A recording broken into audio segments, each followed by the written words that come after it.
दसो यार तुहाडी की दुश्मनी मुमताज कादरी नाल? तुसी फटे ला दिता, गल मुक गई, तुहाडा अंदर दा जिसम नहीं ठंडा होया। तुसी उन्होंने दहशतगर्द भी करार दे दिता।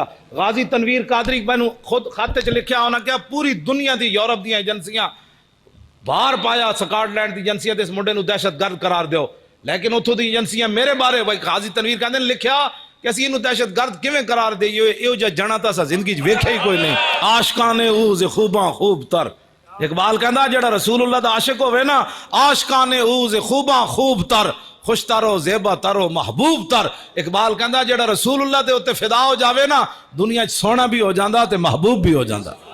उन्हें अपने खाते च मैनू लिखिया, अंग्रेज मुलाजिम है, वड्डा अफसर है जेलों का, वो अलहदा आके मैनू कमरे च मिल के उन्हें मैनू इंज सलूट मारिया, तो वह कहने लगा मैं अपनी 35 साल जिंदगी तेरे जिहा जना नहीं वेख्या।